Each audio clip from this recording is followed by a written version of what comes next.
महाविष्णुं ज्वलन्तं सर्वतोमुखं Narasimha.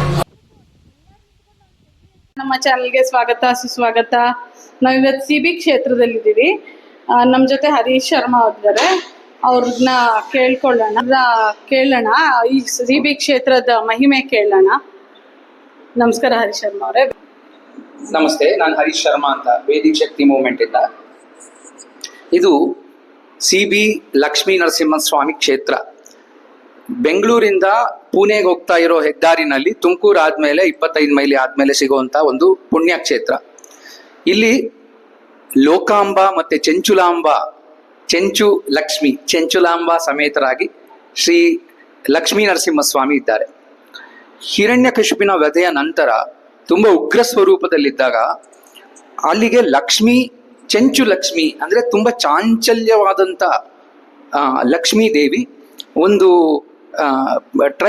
Tribal ಕಮ್ಯುನಿಟಿಯಿಂದ ಬಂದಿರುವಂತ ಅವತಾರಗೊಂಡು ತುಂಬಾ ಪ್ರೀತಿಯಿಂದ ನರಸಿಂಹದೇವರ ಉಗ್ರತನವನ್ನ ಕಡಿಮೆ ಮಾಡಕ್ಕೆ ಪ್ರಯತ್ನ ಪಡ್ತಾಳೆ. ಆವಾಗ ಅವನು ಉಗ್ರ ಕಡಿಮೆ ಆಗಿ ಇಲ್ಲಿ ನೆಲೆಸ್ತಾನೆ ಅಂತ. ಸೊ ಒಂದು ದಿನ ಒಬ್ರು ರತ್ನ ವ್ಯಾಪಾರಿ ಇಲ್ಲಿ ಹಾದು ಹೋಗ್ತಾ ಇರ್ತಾರೆ. ತುಂಬಾ ರತ್ನಗಳನ್ನ ಮೂಟೆಗಳಲ್ಲಿ ಹೊತ್ಕೊಂಡು ಹೋಗ್ತಾ ಇರ್ತಾರೆ ಕುದುರೆ ಮೇಲೆ. ಇಲ್ಲೊಂದು ಸ್ವಲ್ಪ ಹೊತ್ತು ಮಲ್ಕೊಂಡು ಹೋಗೋಣ ಅಂತ ಅಲ್ಲಿ ಮಲಗಿರ್ತಾರೆ. ಅಲ್ಲಿ ಮಲಗಿದ್ದಾಗ ಅವನ ಕನಸಿನಲ್ಲಿ ಸಾಕ್ಷಾತ್ ಲೋಕಾಂಬ ಚೆಂಚುಲಾಂಬ ಸಮೇತರಾಗಿ ಲಕ್ಷ್ಮೀ ನರಸಿಂಹಸ್ವಾಮಿ ಕನಸಲ್ಲಿ ಬಂದು, ನೀನು ಮಲಗಿರುವಂತ ಜಾಗದಲ್ಲಿರುವಂತ ಒಂದು ಮರದ ಕೆಳಗಡೆ ನನ್ನ ಒಂದು ಉದ್ಭವ ಮೂರ್ತಿ ಇದೆ, ನೀನು ಅದನ್ನ ಸ್ಥಾಪನೆ ಇಲ್ಲಿ ದೇವಸ್ಥಾನ ಕಟ್ಟಬೇಕು ಅಂತ ಅವರಿಗೆ ಒಂದು ಆಗ್ರಹ ಮಾಡ್ತಾರೆ. ಆವಾಗ ಆ ರತ್ನ ವ್ಯಾಪಾರಿಗೆ ಆ ಕನಸಿನಲ್ಲಿ ಬಂದಿದ್ದು ಬೆಳಗ್ಗೆ ನೋಡಿದಾಗ ಅವರ ಕೆಲಸದವ್ರನ್ನ ಕರೆಸಿ ಎಲ್ಲ ತೆಗೆಸಿ ನೋಡಿದಾಗ ಉದ್ಭವ ಮೂರ್ತಿ ಸಿಗತ್ತೆ. ಇದು ಲಕ್ಷ್ಮೀ ನರಸಿಂಹಸ್ವಾಮಿ ಉದ್ಭವ ಮೂರ್ತಿ, ಸ್ವಯಂಭೂ ಅಂತ ಅದಕ್ಕೆ ಹೇಳಿದ್ರು. ಸ್ವಯಂ ಪ್ರಕಾಶಿತವಾಗಿರುವಂತ ಲಕ್ಷ್ಮೀ ನರಸಿಂಹಸ್ವಾಮಿ ಸನ್ನಿಧಿ. ಅದಾದ್ಮೇಲೆ ಒಂದು ಚಿಕ್ಕದಾಗಿ ಗುಡಿನ ಮಾತ್ರ ಕಟ್ಟಿರ್ತಾರೆ. ಅದಾದ್ಮೇಲೆ ಮೈಸೂರು ದಿವಾನರಾದಂತ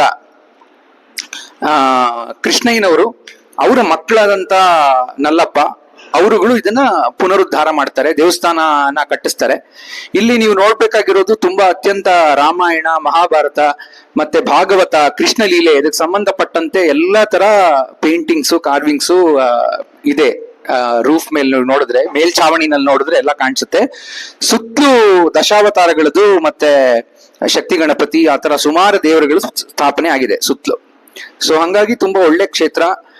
ಲೋಕಾಂಬ ಲಕ್ಷ್ಮೀ ದೇವಿ ಲೋಕಾಂಬಳಾಗಿದ್ದಾಳೆ. ಲೋಕಾಂಬ ಲೋಕಸ್ಯ ಅಂಬ, ಜಗತ್ತಿಗೆ ತಾಯಿಯಾಗಿರುವಂತ ಸ್ವರೂಪದಲ್ಲಿ ಅತ್ಯಂತ ಪ್ರೀತಿ ವಿಶ್ವಾಸ ಇರುವಂತ ದೇವಿಯಾಗಿರೋದ್ರಿಂದ ಸುಮಾರು ಜನ ಮದ್ವೆ ಆಗದೆ ಇರೋರು, ಮದ್ವೆ ಆಗಿರೋರು, ಕುಟುಂಬ ಚೆನ್ನಾಗಿರ್ಬೇಕು ಅಂತಿರೋರು, ಮಕ್ಕಳಾಗ್ಬೇಕಾಗಿರೋರು, ಮಕ್ಕಳಿಗೆ ಚೆನ್ನಾಗಿ ವಿದ್ಯೆ ಅನುಗ್ರಹ ಆಗ್ಬೇಕಾಗಿರುವಂತವ್ರು, ಕುಟುಂಬ ಸೌಖ್ಯ ಸಿಗೋದಕ್ಕೆ ತುಂಬಾ ಪ್ರಾರ್ಥನೆ ಮಾಡ್ತಾರೆ ಲೋಕಾಂಬಾ ದೇವಿಗೆ. ಅದೇ ತರ ಚೆಂಚುಮಾಂಬ ಅಂದ್ರೆ ಭೂದೇವಿ ಸ್ವರೂಪಳಾದಂತ ಚೆಂಚುಲಾಂಬಾಗೆ ಧೈರ್ಯ, ಶಕ್ತಿ ಅಂದ್ರೆ ಆ ಉಗ್ರತ್ವವನ್ನ ತೆಗೆದ್ರಿಂದ ಆ ಉಗ್ರತ್ವನ ಯಾರೊಬ್ರು ಧಾರಣೆ ಮಾಡ್ಬೇಕಾಗಿತ್ತಲ್ಲ, ಆ ದೇವಿ ಧಾರಣೆ ಮಾಡ್ತಾಳೆ. ಹಂಗಾಗಿ ಅವಳಿಗೆ ಅಷ್ಟು ಶಕ್ತಿ ಇದೆ, ಅಂದ್ರೆ ಆ ಭೂದೇವಿಗೆ ಅಷ್ಟು ಶಕ್ತಿ ಇದೆ, ಧಾರಣೆ ಮಾಡುವಂತ ಶಕ್ತಿ. ಹಂಗಾಗಿ ಚೆಂಚುಲಾಂಬ ಅಂತ, ಚೆಂಚುಲಾಂಬ ಅಂತ ಆ ದೇವಿಗೆ ಸ್ವರೂಪ ಬಂದಿರೋದ್ರಿಂದ ಇಬ್ರು ಸಮೇತರಾಗಿ ಲಕ್ಷ್ಮೀ ನರಸಿಂಹ ಸ್ವಾಮಿನ ಇಲ್ಲಿ ನಾವು ಪೂಜೆ ಮಾಡ್ತೀವಿ, ಲೋಕಾಂಬ ಚೆಂಚುಲಾಂಬ ಸಮೇತ. ಧನ್ಯವಾದಗಳು ಹರೀಶ್ ಶರ್ಮಾ ಅವರೇ, ನಮ್ಗೆ ತಿಳಿಸ್ಕೊಟ್ಟಿದ್ದಕ್ಕೆ ಧನ್ಯವಾದಗಳು.